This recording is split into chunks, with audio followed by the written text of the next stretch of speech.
something wonderful happens. When you change to Philip Morris, you'll feel better. Did you say I'll feel better smoking Philip Morris? Yes, you'll feel better. And here are the reasons why. In case after case, coughs due to smoking disappear. Parched throat clears up. That stale, smoked-out feeling vanishes. That is wonderful. When you change to Philip Morris, you really taste your cigarette once again. The clear, clean taste of fine, mellow tobacco. And your food will taste better, too. But why do these wonderful things happen when I change to Philip Morris? Because you'll be smoking the one cigarette with a difference in manufacture. An important difference that avoids a common cause of cigarette irritation. Day after day, you'll be smoking the cigarette recommended by eminent nose and throat specialists to patients who smoke. The one cigarette proved definitely milder than any other leading brand. Whether you've been smoking for 10 months or 10 years.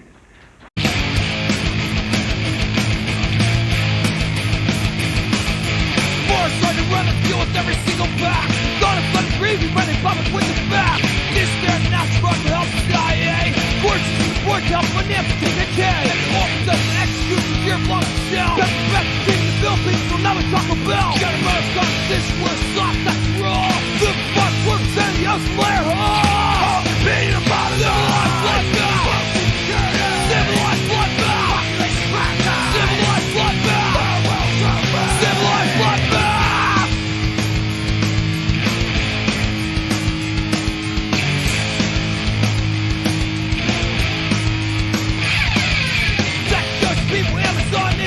They're the second war by select Unilever. Martin of stoplights, rape communities. Next from a third of death for baby on the scene. Johnson John's death, still Johnson John's Pakistan. Chinese immigrants, they labor through the doctors in Japan.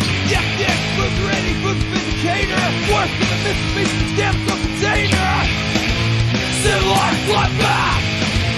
Civilized bloodbath. Civilized bloodbath. Civilized bloodbath.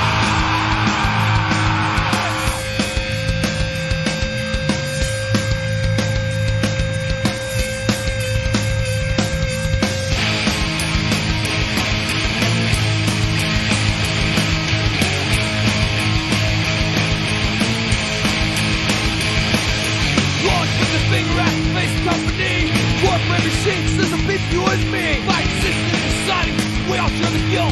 Ross Bunch, MISM, multinationals are built. On to the list of victim companies supply. I believe in any instant we're living in denial.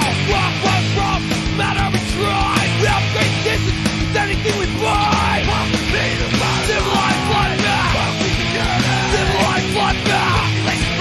Civilized bloodbath. Civilized bloodbath.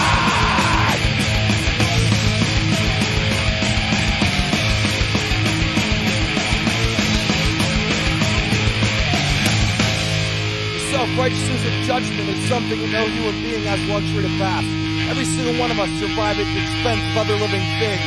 Although our very existence contradicts our efforts, our struggle is still relevant in relieving the burdens we create. But our involvement is based on individual beliefs and ambitions. Hope needs to be nurtured. Compassion and understanding will not grow out of scrutiny. Encouragement and tolerance is the only way that activism will evolve to make a difference.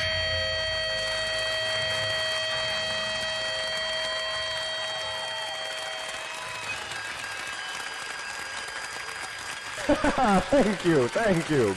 God bless, thank you. And now, back to our programming.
me, I guess you couldn't go.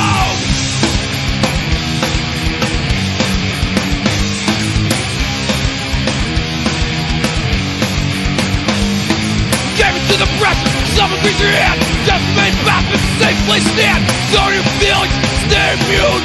Bullshit feed you, then you do consume. Consume, consume, consume, consume, consume, consume, consume.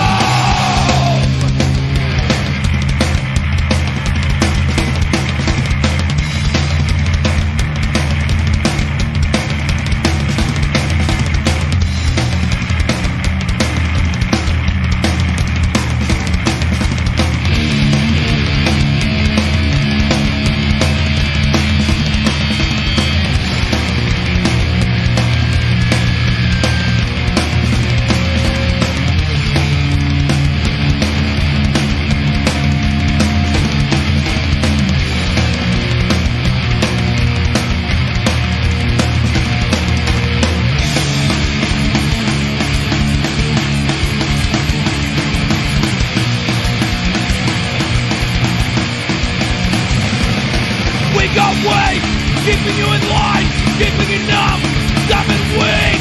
Things to deep, your mind's a fuck. So devastated that you cannot speak. Fucking no, bleak street. We know who to want, we know who to be, we know what to do, and where you go. Dress like you, and go yourself. Sell you shit, that's the boys you break. These sort of tonight, or shoot your face. Slide and run, it's down investment. Keep you spreading. Stay distracted, destroy yourself. Be yourself, burn yourself, kill yourself.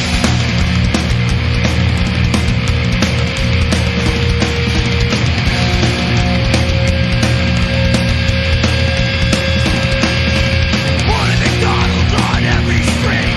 That's where you work, that's where you eat. On minimum wage, on student wage, on poverty, and malnutrition.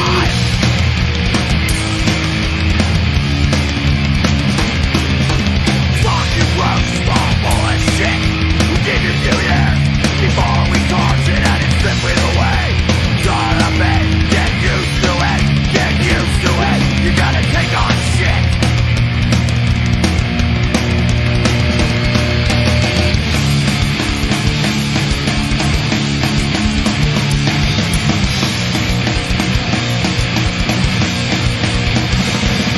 Learn how to process, organize. We're fucking wrong. Let's realize keep you fighting with yourself. Keep you separate, it's not unity. The being on travel, keep pointing fingers. You and you, never really know it. Learn to screw, nice traveling rat. On a sinking ship, that ain't sinking fast. Get used to it, get used to it. Gonna take our shit. All you get, more fucking lives.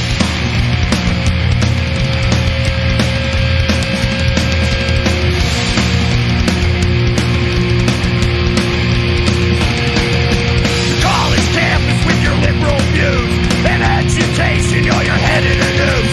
And after you graduate, where will you go? You have nowhere to live, nothing to show. Come put on a suit, come work for us. Come all that you hate, and all that you discover. Don't forget who you were, what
option.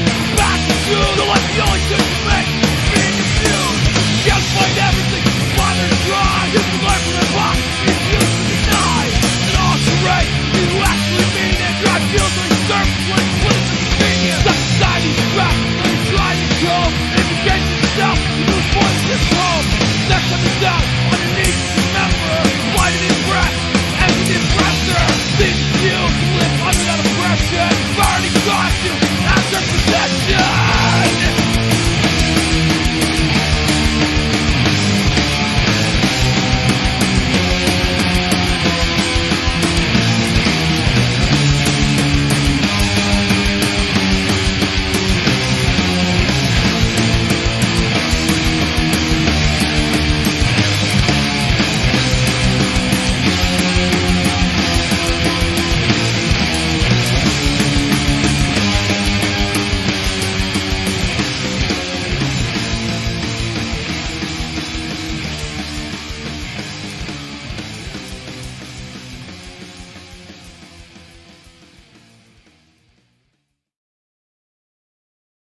I'd like to tell you about the strangest secret in the world. Not long ago, Albert Schweitzer, the great doctor and Nobel Prize winner, was being interviewed in London, and a reporter asked him, "Doctor, what's wrong with men today?" The great doctor was silent a moment, and then he said, "Men simply don't think."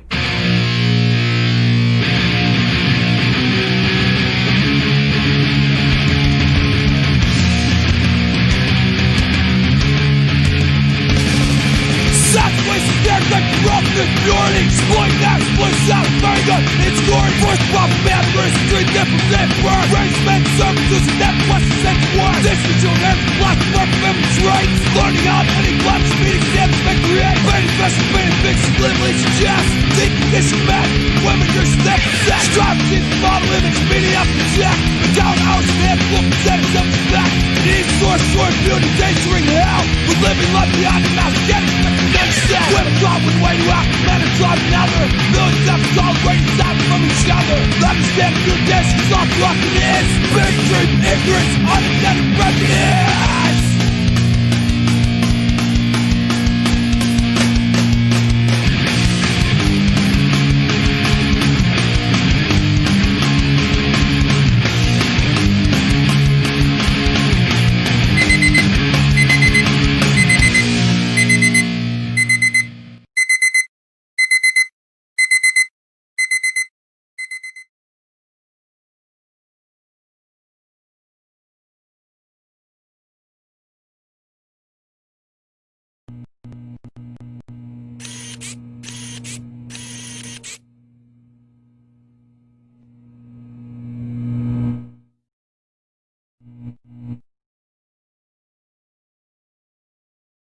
They said that we were trash. Well, the name is Crass, not Clash. They can stuff their punk credentials.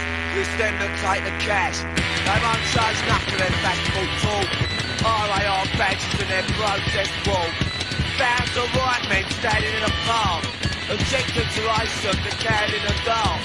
Black man's got his problems and fight and deal with it. So don't fool yourself up with your white liberal shit.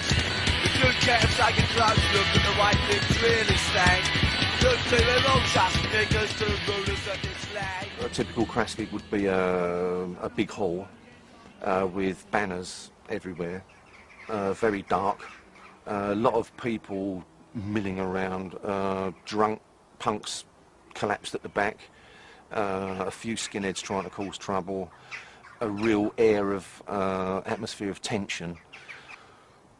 Always on the lookout for trouble starting. Probably a rumour going around that there were 500 National Front skinheads coming to beat the shit out of us, so just waiting for the doors to burst open. And then getting on stage and being spat on and sometimes things thrown at you, but just like real sort of tension. Not for me, that's your fault, sweep it up for not your fault. Not for me, till that rights, just a running any gun. Maybe not sleep outside, good, such them out with you. Human punch, just a me, a record, just a society. Standing on, I jumped on it, but I've got the shit, man, it's this. Like a fly, silly move, all I are, secret fools. You gave us good money. I think what Crass was trying to do, but it had to do it in an orderly way, was to say that it is possible. You know, it's possible to exist outside of the framework. Gee and myself have really fought hard to sort of understand what it means, rather than just sort of falling into sort of conventional ways of dealing with it. We've maintained the open door policy. We've maintained, you know, trying to expand and extend that and incorporate anyone in the same way as Crass incorporated anyone.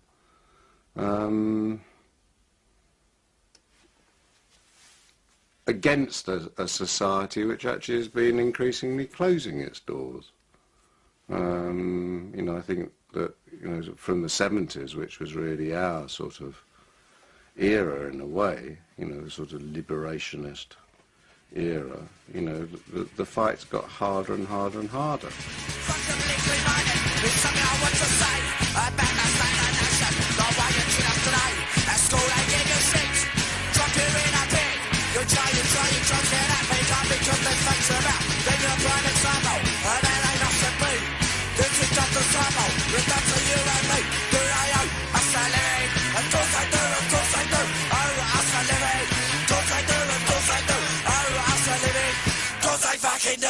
Do you want me to do it? Or No, I'm happy to do it. All right, if you're up for it. What was he playing in then?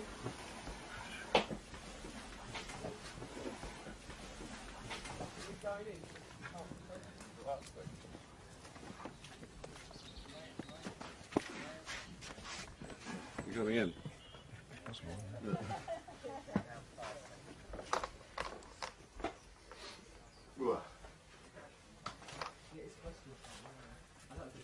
It might be an idea to see. Oh no, are we going to have the big fire tonight? That's where they're committed. Yeah, I think it's a thing to start. It's not big enough for it, kind of dry, is it? So did anyone come up with any sort of interesting, or does anyone want to ask anything about the house, or how it's run, or what you've seen or not seen, or anything? Or? I'm quite interested in the Crass agenda and how that's evolved. I was speaking to Ron earlier about it. And wanting to find out about it. When I opened the doors up here, which was 40 years ago, whatever it was very much with the idea of being a creative centre. I mean, we were always organic because it's more sensible and it's cheaper, but always the prime reason for us being here, and most of the people who've remained as residents here have been artists or writers or filmmakers or musicians. And then in our spare time, effectively, we tend the garden and do all that stuff. And we've done masses of projects, you know, and Crass was the only project that ever became sort of renowned. It was a punk band, very, very political, very much I mean, our major statement was there is no authority but yourself. You know, in other words, life's your responsibility. On the one hand, we're sort of viciously opposed to what then wasn't known as globalization, but we defined as just being rampant capitalism. So on the one hand, we had a very political agenda, but on the other hand, we had a very DIY agenda of basically, well, get a life, sort yourself out, you know.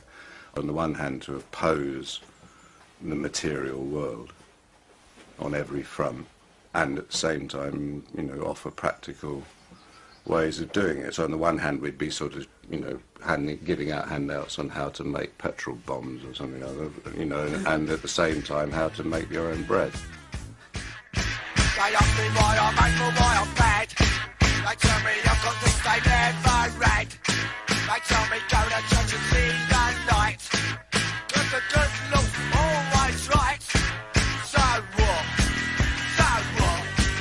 So what? In Jesus died on the cross. So what about a fucker?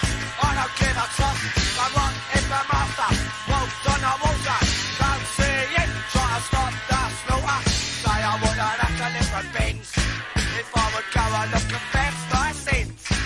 Say I shouldn't commit no crime, cause Jesus Christ is watching all the time. So what? So what? So what? It means always over my shoulder.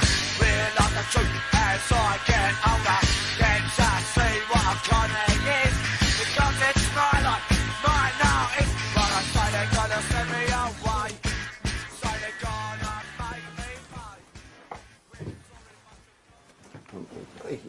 fine. You be good. You stay. You stay. Yeah, I know. You stay. I won't be long. I'd heard about punk rock, but I hadn't seen it or anything. And then I came out of work one day and I noticed a poster for a band called The Clash that were playing at the Colston Hall. So I just went along to see what it was about, and I was just knocked out by it. That for the first time in my life there were a bunch of working class blokes, young men, looking absolutely really frightening, saying the sort of things that I'd always wanted to say, that previously I'd sort of got into David Bowie and things like this and sort of liked it, but it was never that. It was always that superstar thing, and there on the stage were these working class guys coming from the same background I had, saying exactly the things I wanted to say, and I was like, and then when Joe Strummer at the end of it said, if you think you can do better, start your own fucking band, and I was like, that's what yeah, I want to do that.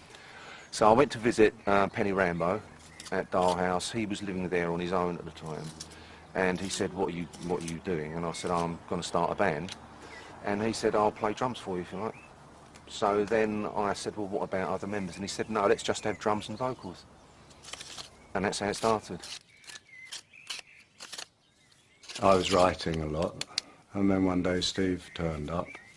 I'd been listening to Patti Smith and some of that sort of stuff. I'd got an old drum kit, and we just started mucking about. As we went on mucking about, other people would turn up and they wanted to muck about as well. And really, that's how it was. I mean, we certainly didn't take ourselves seriously, and we certainly didn't expect anyone else to take us seriously. We had no ambition to... Well, I had no ambition, Steve might have done, but I certainly had no ambition to do anything, you know, within a sort of consensual, within the construct.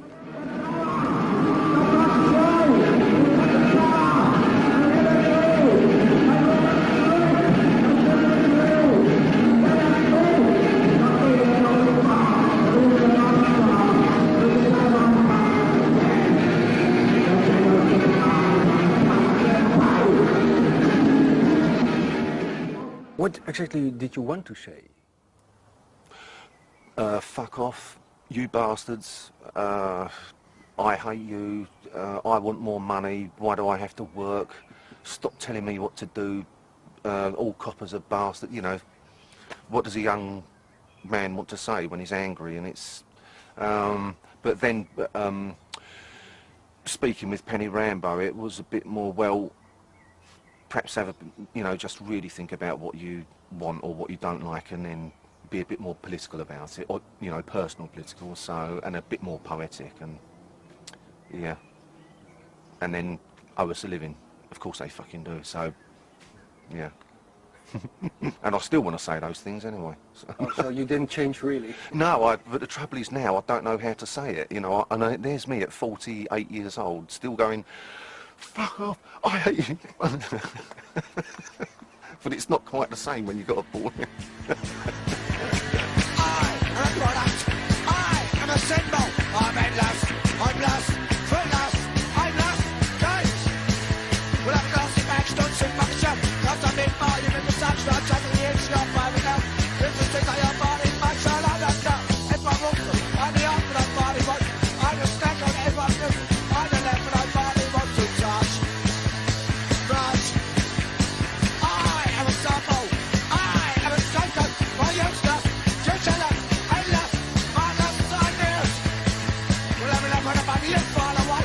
One body on your stick in a drop. I've been trying to scum the estate. Now the bad shop, that kind of shop. I don't want your fucking system. I don't want to be on your front.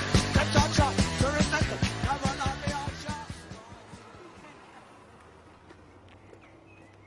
There was a David Bowie song called Ziggy Stardust, and there's a line in it where he says, Ziggy played guitar, driving us that he was voodoo, the kids was just crass. And crass means grossly stupid and, you know, pathetic, so yeah, it's a good name. At that time, it was fun to be ignorant and stupid. Oh, that's why I chose the name Ignorant for myself, because at that time I was really ignorant about politics. I didn't know what I wanted or what I wanted to do. And people had said to me before, "You're an ignorant bastard, Steve, ignorant." Simple as that. Well, Steve was from, really basically quite a poor working class background, and I was from, quite a wealthy upper class, or upper middle class background. And generally speaking, I think it is true to say that most bands are made up of, people from the same background, because generally speaking, younger people tend to hang around with people from their own background because it's more comfortable for them. And that did make us different. Well, my sort of middle class, sort of off the street experience, and Steve's working class on the street experience made a very, very interesting combination, I think. Yeah, it's not that I'm right wing or nothing, but England is the best country in the world. No. I've never seen any difference between sort of bohemian, beatnik, hippie, punk. I mean, they're all one and the same to me. I regard that just as a sort of authenticity, and or an attempt to achieve some sort of authentic lifestyle.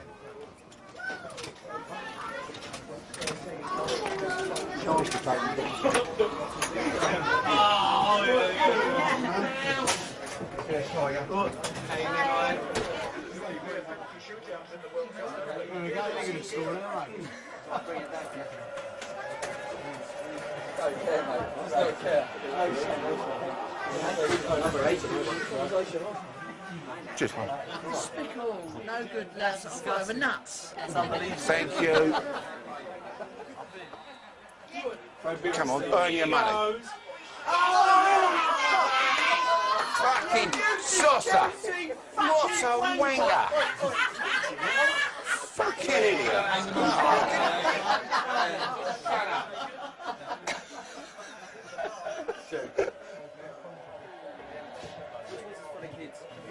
My brother took me to visit Doll House, and at that time I was not a skinhead, but it was the fashion afterwards in England called suede heads.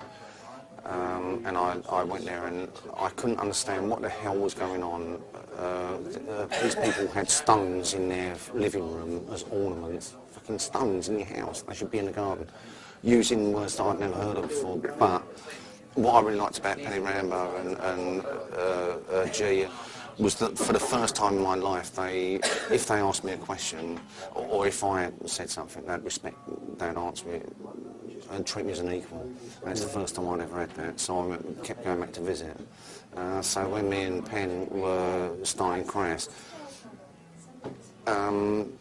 we could just take it didn't matter, it really didn't matter.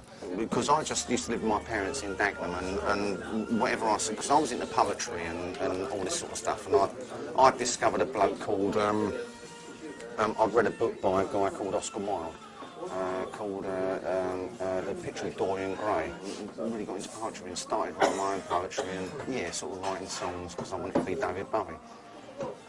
But my mum and dad always sort of said, oh, you'll never do it in, the usual working class thing, you'll never factory. But for the first time, when I first met Penny Rambo and Gee, I was, for the first time, listened to as a human being or as an adult, even though I was only 13 years old, and tried to talk out of my little arsehole about Walt Whitman or something, having a conversation with a bloke who was older than me, who had been to college and sort of done things. I just thought that was fantastic. And for the first time, someone was actually interested in my opinion, and I'd never heard that before, and that's a pretty, that's a pretty big thing. And so when it was Crass, it was the same thing. We were just friends, and I'd always respect him for that. He's always respected that for me, and we really did blow away that upper class, working class divide, and we were just two guys doing it.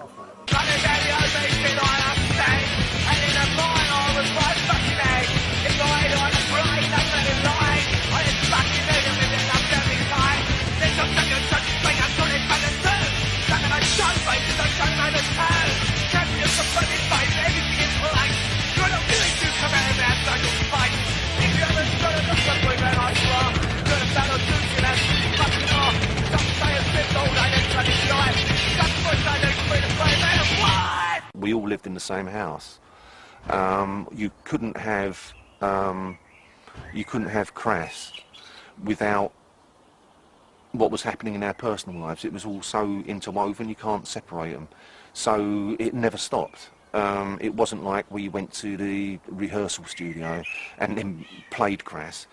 The rehearsal room was in our house, so it was like, right, okay, then what are we doing tomorrow, rehearsing? It never stopped. The phone was ringing, people were coming to visit all the time, you know, punks coming to camp in the garden and all this kind of, so you never got away from it. And the experience for me was just it never stopped, and it was a lifestyle. A good one. I wouldn't change, you know, I wouldn't change it. We never had rules. For example, if with 15 people living in the same place, if there was washing up to be done, it wasn't, you know, there wasn't a rota and on Wednesday Steve does the washing up. You just did it. And the whole way of living like that was, well, consideration for other people first.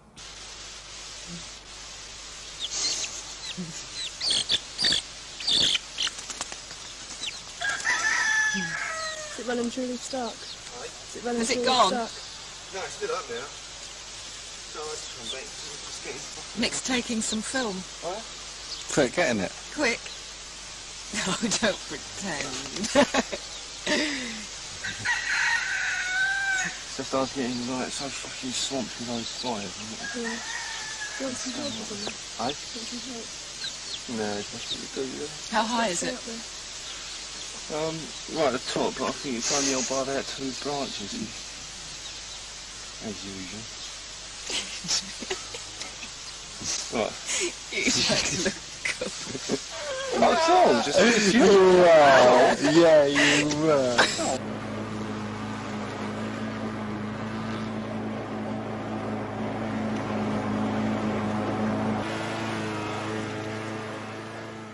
In 1967, I found the place where I'd spent about a year driving round the southeast of England, sort of looking for somewhere. In those days, people, you know, wouldn't have dreamt of moving into somewhere like this. Nowadays, they're very fashionable, very, very valuable.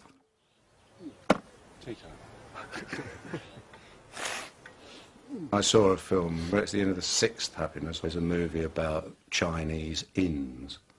And they had this tradition of people turning, you know, like walking to the inn, and then they would tell their story, and then the next day they'd move on and go somewhere else. And I was rather inspired at the idea of sort of opening up somewhere where people could come and they'd sort of pay for their supper and a bed by telling a story. That was my romantic idea. And my romantic idea was that if people liked it, they'd do something similar. So by now, 40 years later, or 38 years later, I thought there'd be hundreds of places like this right across Britain. But in fact, no one, as far as I know, has ever attempted to recreate the system that this place works on, because, as you know, it's not a commune, it's an open door. Most communes manage to survive based around some sort of ideology or religion or whatever, and I'm not interested in, you know, sort of shared ideologies or religions. And the open door policy, which is the one we have operated on since then, allows people to come and it allows people to go, and it allows conflicts to develop and allows loves to develop, all sorts of things without any condition. It's a very unconditional state of affairs. And creatively, I suppose that was reflected in the sense that, you know, if someone said, oh, can I join the band? And there wasn't any question as to yes or no. I mean, it was an automatic, of course you can, what can you do? And it didn't matter if they couldn't do anything at all, like Andy. I mean, he hadn't got a clue what to do with the guitar, but, you know, he got one and made a noise on it, so that's good enough.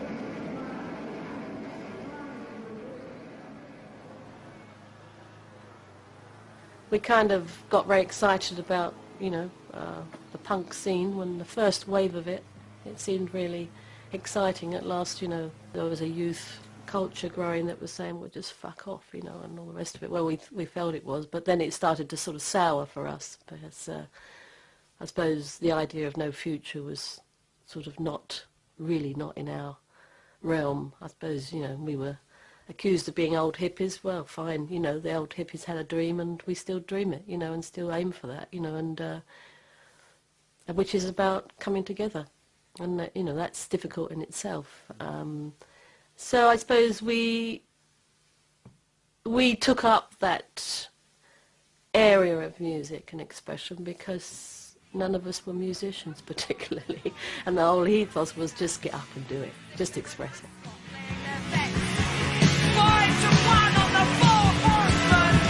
They believe that money can buy them out of the responsibility, that they have the world that they bleed dry.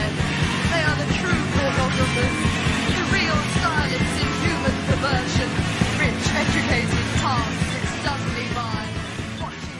I'm not a great stage person, so it suited me with Crass to, you know, do the artwork and film work and anything else I could, you know, write songs. And the artwork was really the covers. Yeah, I mean, it was really the involvement with the whole aesthetic of presentation, really, because I think it's really, really important. It's another language. I mean, and we were all very interested in not only the words, not only the sound, but the presentation and how we could try something very new and try to cut through and find a new language, really. It seems to have been very positive for a lot of people on different levels. I mean, hopefully it didn't, well, I know it didn't come over as dictatorial at all in what we're trying to say. I think obviously came over very angry.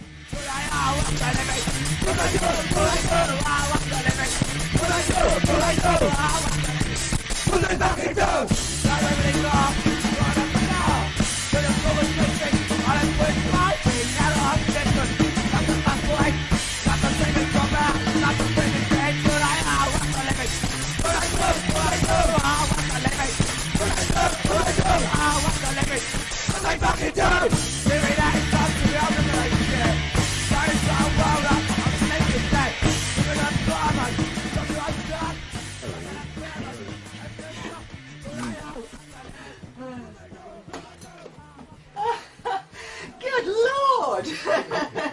Quick, get out of here. Yeah, I'm off.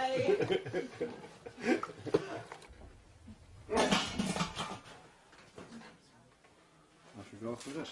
There's some in that one. Can you turn the other one off first? Yeah. Matthew? Hey! It's Ron!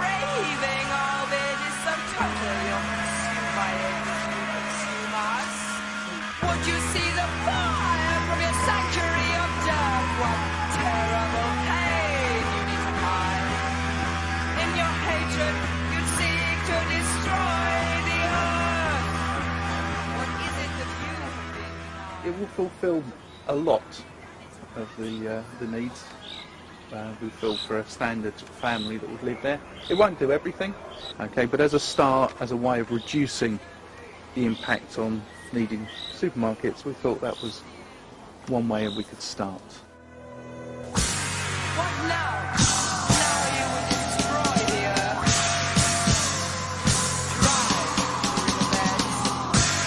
What now? Now in your control, birth and death, dry the body. What we're doing this weekend, we're running a basic introduction to permaculture weekend.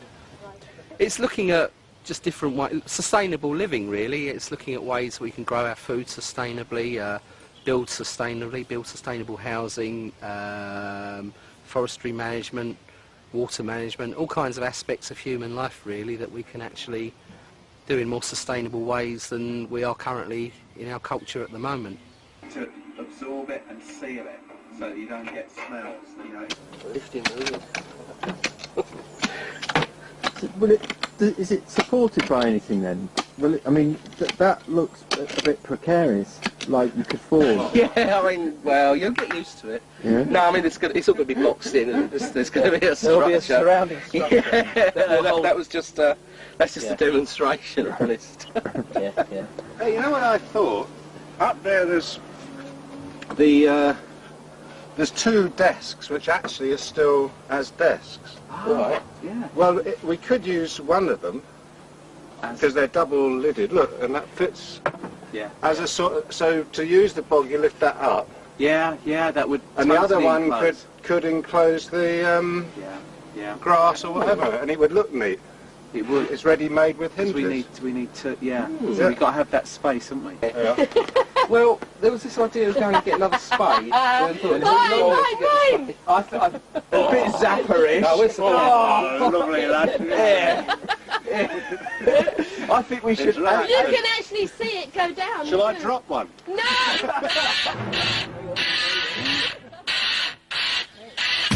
You swear by the fuck you like you're still on the road. I'm not gonna change the system. They're not gonna change the system. We're not gonna change the system. When it's telling you, when it's telling me, shall not touch a bunch of food. Oh, no, touch a dealer food. Touch on a ranking man room. Just as it may get. For us, baby, vigorous. Beat us up and based on. Get us on with Shiramo. Make our option now. Just what have they got?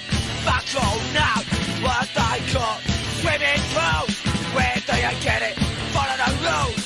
System, system. Keep your fingers on the brakes. Stand and let us understand. For a better cool to shoot. The whole philosophy of the open house, it was set up as a creative house, whatever that meant to people. So there's been films, books, music, everything written here or done, painted here, and or gardening. It didn't have to be the fine arts. It went into all sorts of things, Some people make a great art of making a fine cup of tea, which is fantastic, making bread. It has the extension, logical extension is really doing something with a heart. So that whole ethos has never changed really, and Crass wasn't any different. And all the things that have happened since is not any different. The spirit's the same. No, is the Swift Guards, that there were 3, unless there were more down the bottom.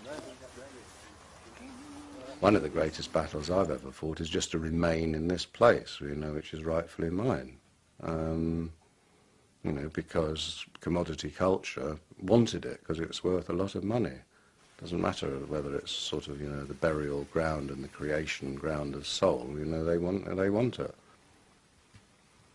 We effectively used an awful lot of the tactics and techniques that we'd developed with Crass on a much more sort of intimate level, with the local village and the local townspeople, and we formed an action group which was made up of people from the right, left, centre and everywhere else, who all wanted in some way or other, or for one reason or another, to try and preserve something of the sort of countryside that this whole area represents, and were willing to sort of spend time to do that.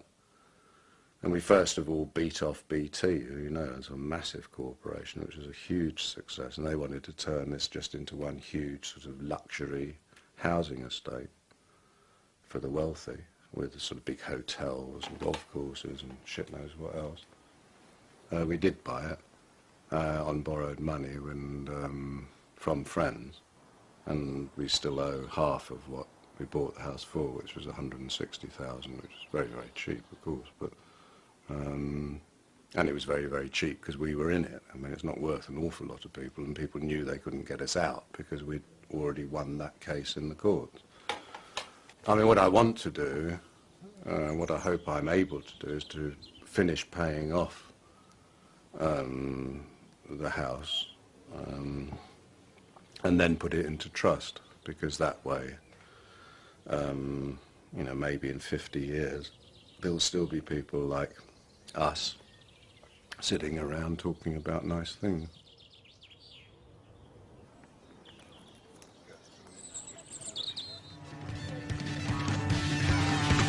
Buy now, Pascal, buy now, say hello, convertible to your life, to enter Tremendous paradise and champion dignity. A lovely colour consulting me, watching churches, tasting wine, give me a thing that money can buy. For us, for cheap, plastic crap, my life might be worth more than that. Black girls can own, nothing spray, I'm no faker, I'm on a tree, last one to our water is right. Oh, happy days! The sort of goal he scores so often for Chelsea. Steve, did you hear that David Beckham was wearing a Crass t-shirt? Yes, I did. Designed by Jean-Paul Gaultier. At that time I didn't really think anything. It was just like, well, that kind of stuff. People have been selling Crass merchandise for like years and I've not bothered about it, so why should I bother about it now, you know? And I didn't. But it's only recently that since I've had numerous people coming to me and saying loads of Crass stuff is being sold on the internet. And there's a bloody clock with a Crass symbol on it, or Eve Libertine with the flag from the Freedom 5000 thing. Buy a clock, you can buy, you know, obviously t-shirts, little coasters, tea towels and shit like this, and all of that money is going somewhere, and I don't know where the fucking hell it's going, so I just want to try and stop that.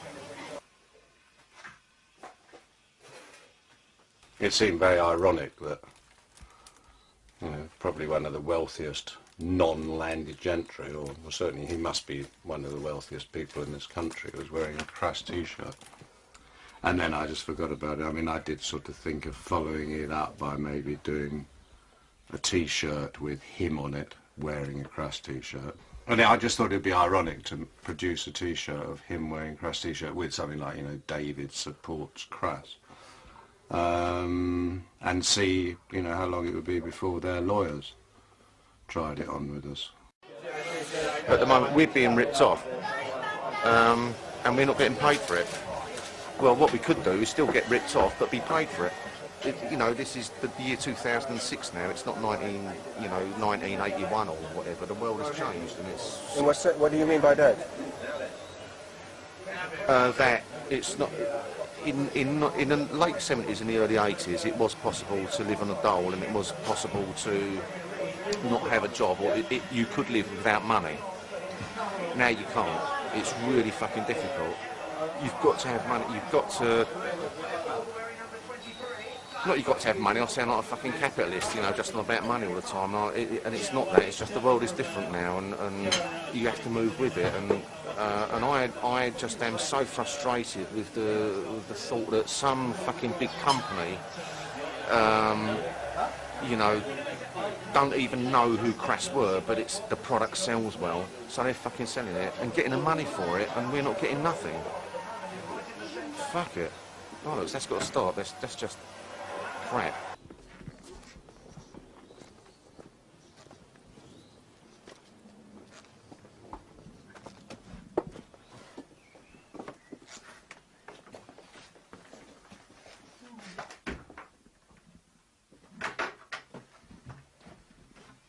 That's it. The old rehearsal room. There's an old drum skin with a Crass symbol on it. The only bit remaining.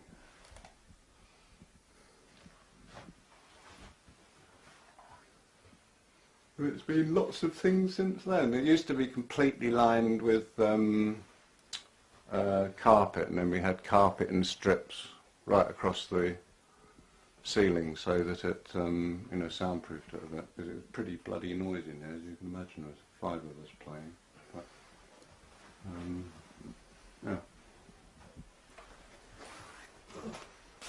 Look at the mic here. Oh, there we go. Yeah, I told you we lost all the banners, didn't we? In Amsterdam. But one remained, which has to be the right one, really, doesn't it? There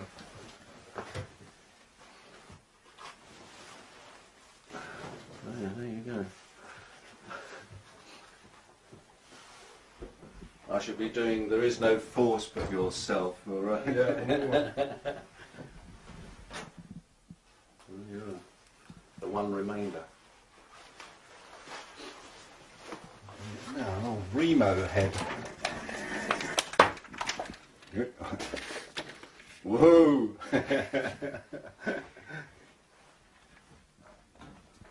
Who invented the cross symbol? There's a guy called Dave King, who was an art student, friend, who lived here.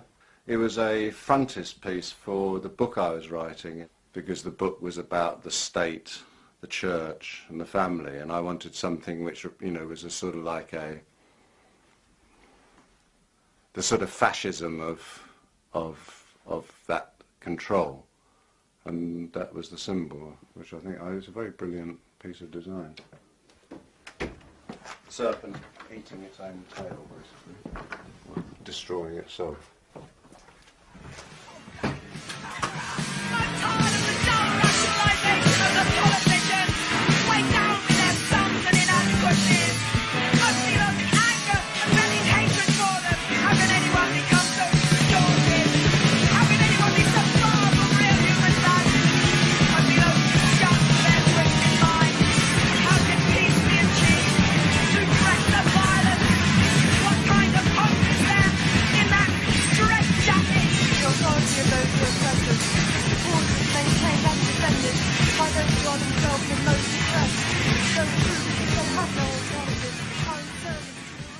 And how exactly was Crass socially and politically active? How direct?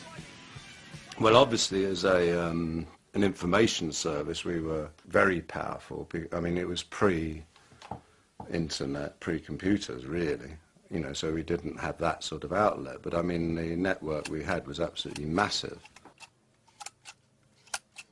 Our own involvements were, well, varied from sort of soft edge stuff like graffiti campaigns, which were very, very carefully done, militaristically done, graffitiing the central part of the underground network in London. We'd start doing statements, you know, neatly. We never sprayed on property, we sprayed on posters. So say there was a war poster, you know, like a film poster for a war movie. Then we'd have Fight War Not Wars on it, you know, very neatly. And we had this policy of being very neat so that it was sort of couldn't really be complained about as vandalism. Not because I object to vandalism necessarily, but because it seemed a way in which we might be able to attract the interest of people who otherwise could dismiss it as vandalism.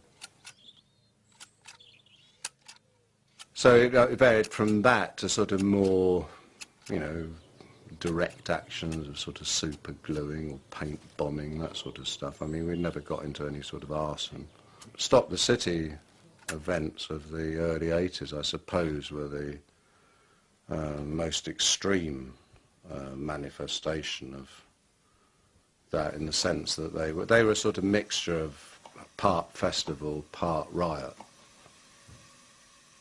Well, the idea was to close down the city, and I can't remember, there's 2 days in the year when certain figures are shifted in the city from one institution to another. It's when they, you know, decide on the currency, all that sort of shit. Anyway, basically speaking, if you put the city out of operation on those days, then, you know, you're really fucking up their entire modus operandi, like the banks and shipping agencies and that sort of stuff.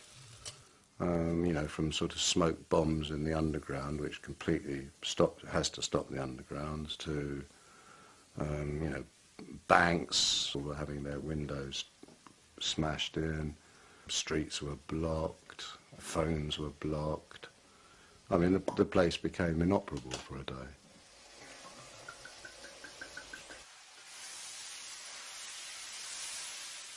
I believe, you know, that it set a pattern. I mean, certainly Reclaim the Streets came out of the Stop the City movement, and, you know, inevitably I think that, and the Stop the City thing actually did spread right across the globe. I mean, it started happening in Australia, America, I don't know whether it happened in Europe at all, but certainly modelled on the London ones, it was repeated in, I know, in Australia and America, you know, and I don't think that Seattle would have happened in the same way.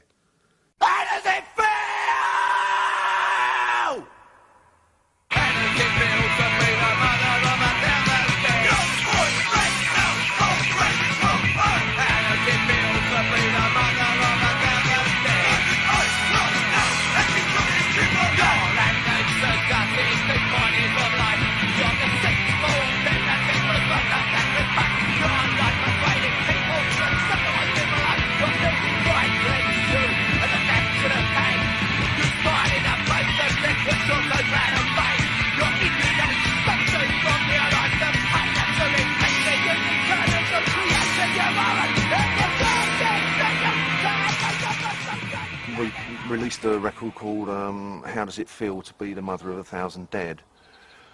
And writing for one of the daily newspapers here was a guy who did the music bit in it, or the pop bit, fucking prick. And his brother was a Conservative politician in Enfield. So he says to his brother, look, what this band called Crass have done, they've written about how does it feel to be the mother, so the politician gets the arsehole, says how outrageous the record is and it's disgusting.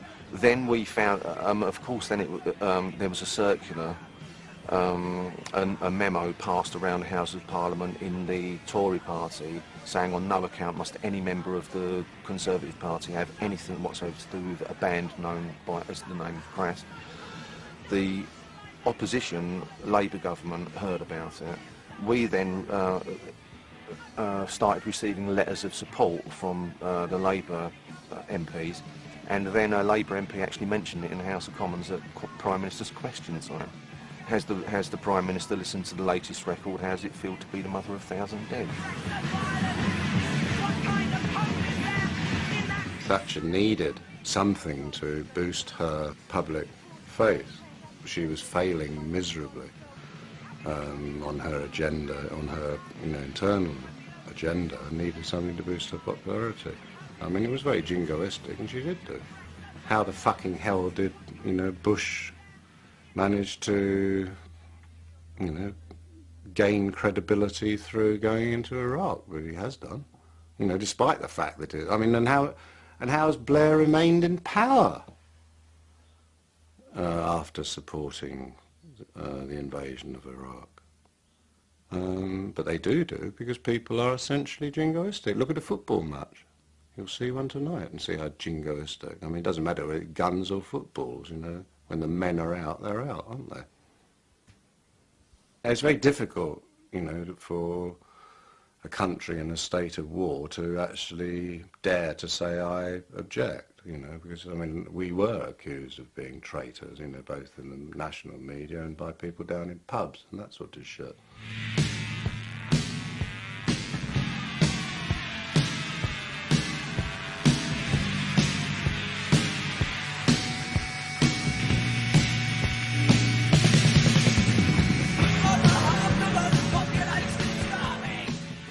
Put together a conversation between Thatcher and Reagan, which was edited out of actual speeches.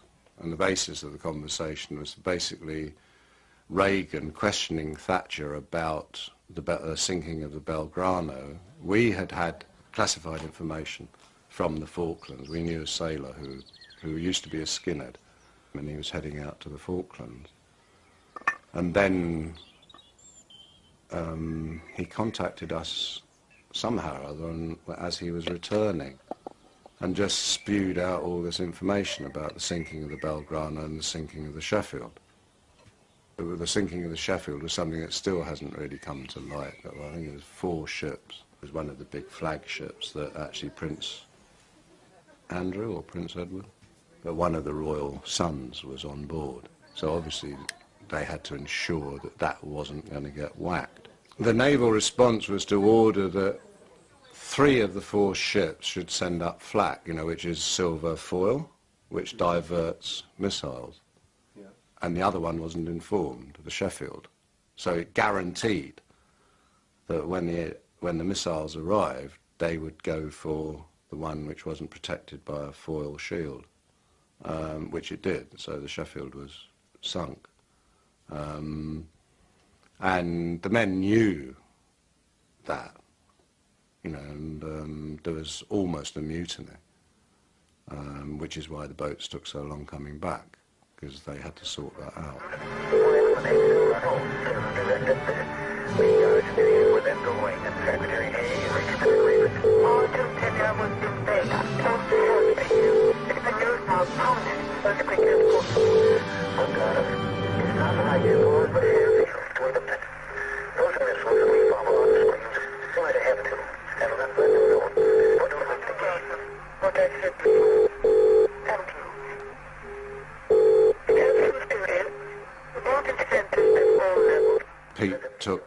tapes out to mainland Europe, sent it to all the major newspapers in mainland Europe. And then that night we heard nothing, and then the next thing we heard was a report in some American, I think it was a San Francisco paper, about KGB tapes, Pentagon exposing KGB tapes, and we recognised them as being our tape. You know, and then it became a really big story in the American press about, you know, KGB, these are the methods used, you know, to what will lead to the Third World War. And anyway, this guy rang up, this reporter, and said, do you know anything about these tapes? And I picked up the phone and I said, no, I don't know what you're talking about. He said, well, I think you do, and I want to come out and talk to you about it. So I said, well, look, if we were to admit it, would you be prepared to print all the information that's given on the tapes about the Sheffield and the Belgrano? And he said, yes, I could do that. And they did do it, you know, so we managed to get, you know, this sort of really, you know, top secret classified information about the Belgrano and the Sheffield into the national, you know, the good quality press. It had no effect at all whatsoever, except this sort of huge interest in us all of a sudden. And, you know, and at that point the KGB actually did get in touch with us under the guise of being a literary magazine, and invited us up to their offices in West London, you know, which was obviously a complete sham. And it quite obviously was KGB, and basically they were seeing whether we were worth recruiting. And from that point on it just became fucking stupid, because we were no longer commentators and activists, you know, we'd become sort of experts or something or other. Certainly we became desirables to the secret services and that sort of rubbish. And it started feeling really dangerous, to be honest. Classify, keep in line, you're doing fine. Not your boy, there ain't no choice. Play a gun, silent and tight, but a passive observer. Sit back and look at the world they destroyed and the peace that they took. Ask no questions, hear no lies, and you'll be living in the comfort of a false paradise.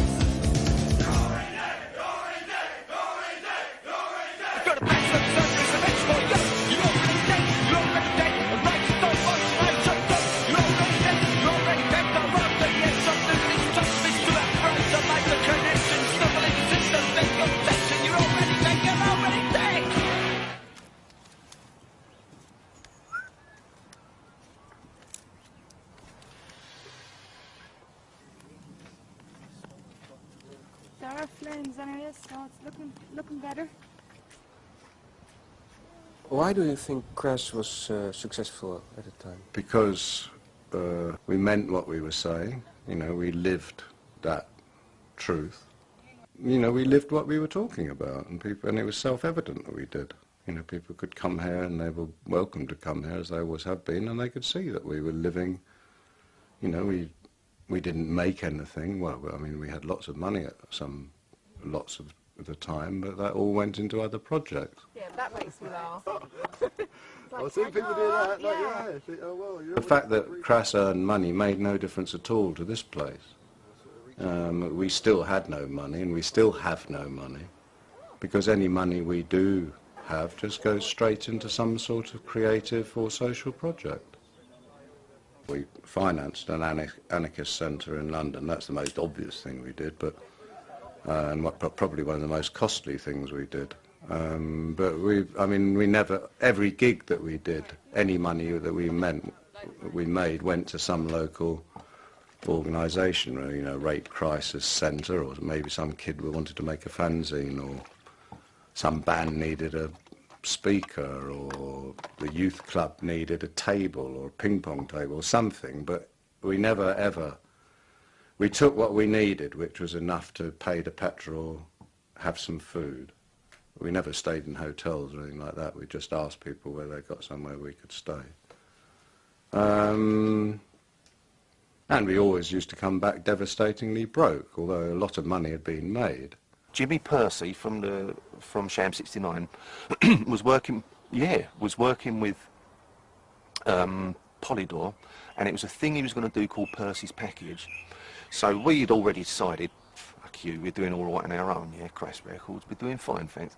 Let's go and see what they've got to offer. So we go in there, and of course it's the guy shows us in, and there's the guy behind his desk with a big bowl of flowers and all the drinks, da-da-da. I'm like, yeah, don't worry.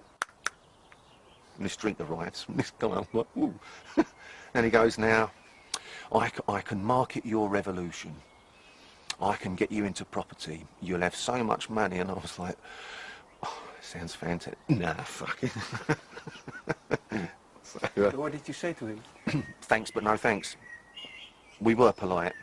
So, yeah, just weren't interested. How could you do it? How could we do it?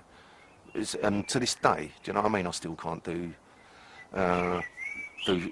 things where I feel like I might be not selling out, but where my conscience pricks me, and it's a pretty good thing to have, because it means, well, hopefully I'll never sell out if that still is relevant. Yes, that's right. Hard case, that is just another trick. What I felt of country mistake. I look up rock and plastic chances.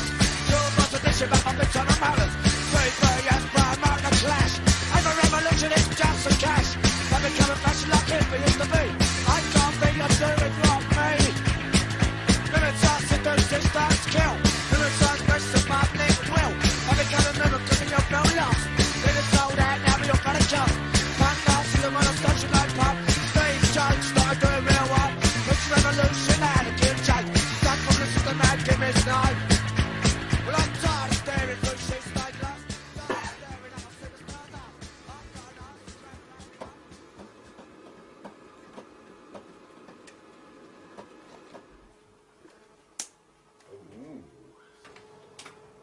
Oh, that's beautiful.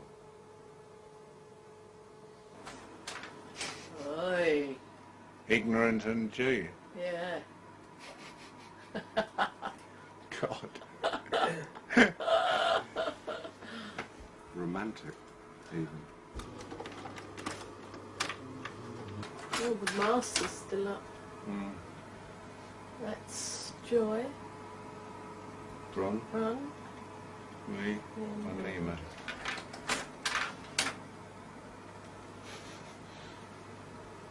Doesn't seem so long ago, that. Strange, isn't it? Doesn't look like you at all. It doesn't, does it? No. Really weird.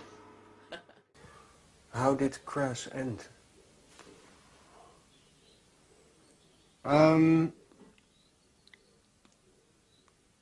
I think there was a schism developing.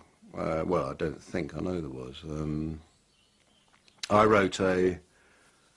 We did a tour in '83, I think it was, and I wrote a article questioning the honesty of pacifism, in the sense that it's very easy to preach it, but can you follow it through?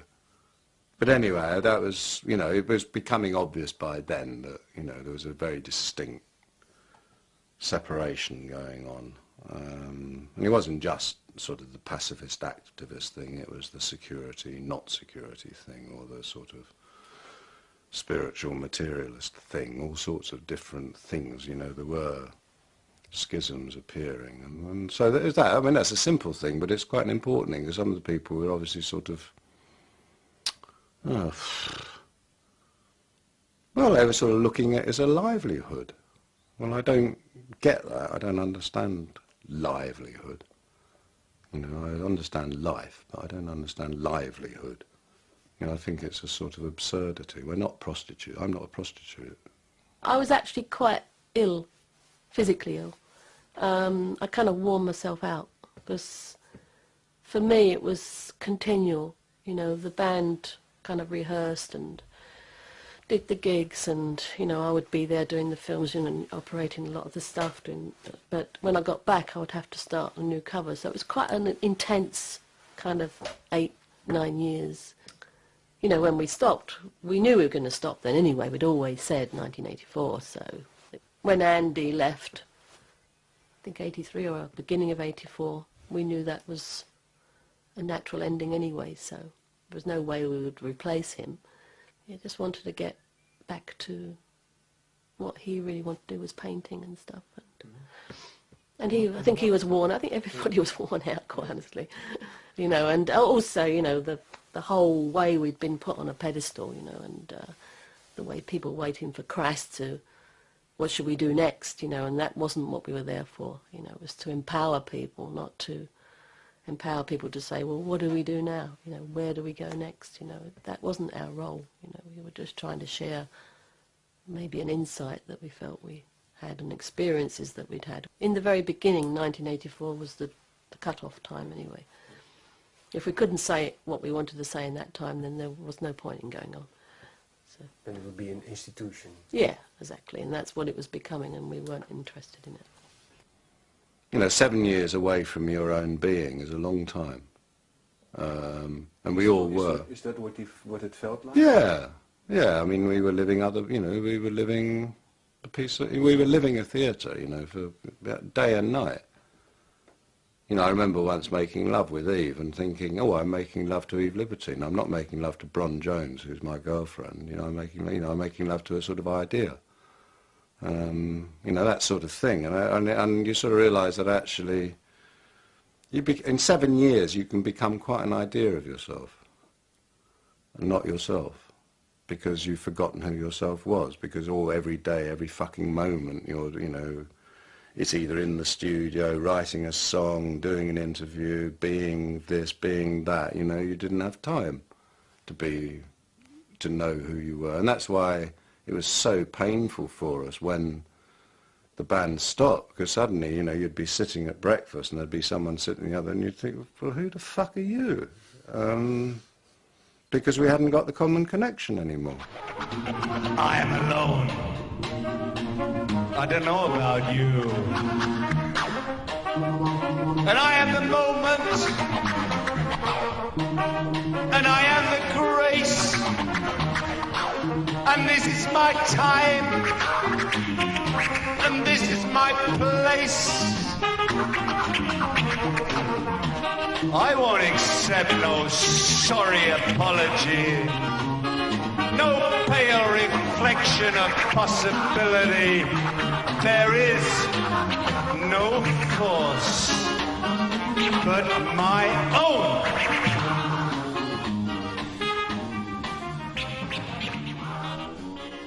In a way, when we were writing stuff, or when I was writing stuff for Crass, you know, I was defining, you know, a way of living, you know, especially there is no authority but yourself.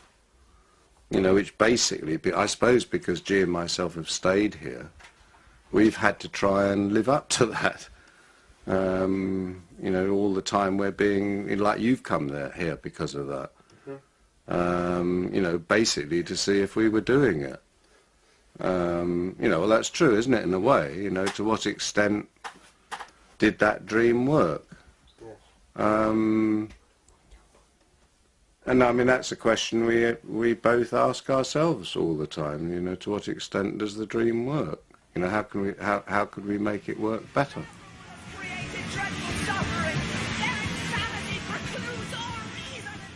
Commodity culture has got such a stranglehold, you know, and seems to be an increasing stranglehold that you know, the pockets of resistance, you know, might be becoming very isolated.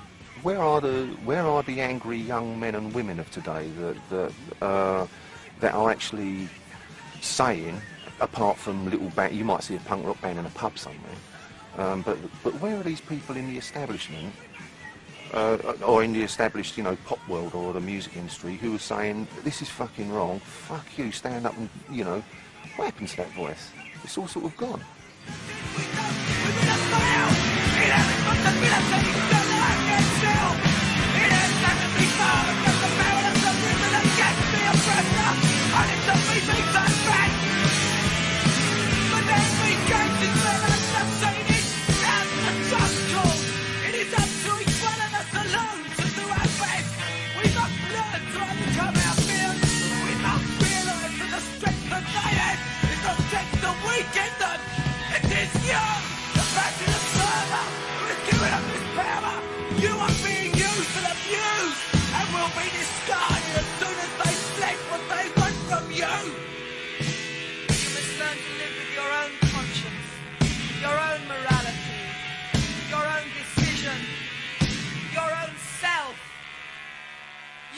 can do it.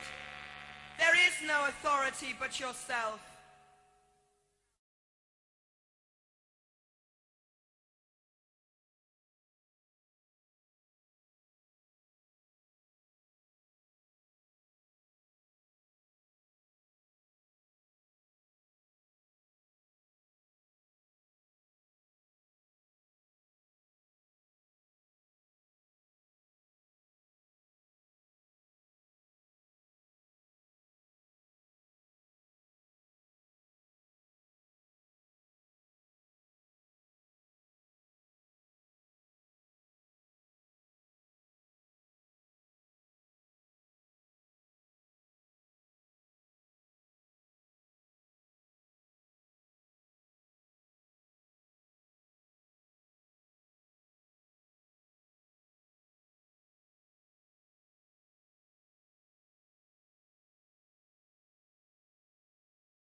They said that we were trash. Well, the name is Crass, not Clash. They can stuff their punk credentials, it's them that take the cash. They won't change nothing in festival